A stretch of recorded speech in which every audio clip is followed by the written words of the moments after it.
નમસ્કાર, હું છું હિના અને આપ જોઈ રહ્યા છો ઇન્ડિયા ન્યૂઝ ગુજરાતના મહત્વના સમાચારની શરૂઆત કરીશું પાલનપુરથી।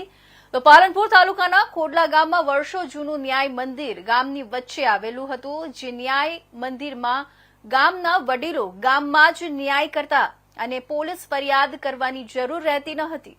ગમે તેવી સમસ્યા હોય તો પણ આને મંદિરમાં તેનો ઉકેલ વડીલો લાવતા અને તેનું સુખદ સમાધાન કરાવતા હતા।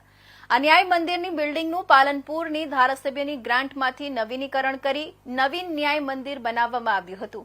જે ન્યાય મંદિરનું આજરોજ પાલનપુરના ધારાસભ્ય અને અનિકેત ઠાકરના હસ્તે લોકાર્પણ કરવામાં આવ્યું હતું। આ ન્યાય મંદિરના લોકાર્પણ પ્રસંગે પાલનપુરના ધારાસભ્ય અનિકેતભાઈ ઠાકર, પાલનપુર તાલુકા ભાજપના પ્રમુખ રમેશ પટેલ, બનાસકાંઠા ભાજપના પૂર્વ ઉપાધ્યક્ષ અમૃત દેસાઈ, પાલનપુર તાલુકા પંચાયતના ઓએસ અરવિંદ ચોરસિયા, ખોડલના અગ્રણી બાબુભાઈ લોહ, ગામના સરપંચ શારદાબેન જુડાલ, ગામના અગ્રણી વાલજીભાઈ જુડાલ, કેશરભાઈ જુડાલ, ખોડલા દૂધ ઉત્પાદક મંડળીના ચેરમેન મફતભાઈ જુડાલ, પૂર્વ સરપંચ પરાગભાઈ જુડાલ, રાજુભાઈ લોહ, નરેશભાઈ લોહ સહિત ગ્રામ પંચાયતના સભ્યો તેમજ ગામના અગ્રણીઓ અને સમસ્ત ગ્રામજનો ઉપસ્થિત રહ્યા હતા।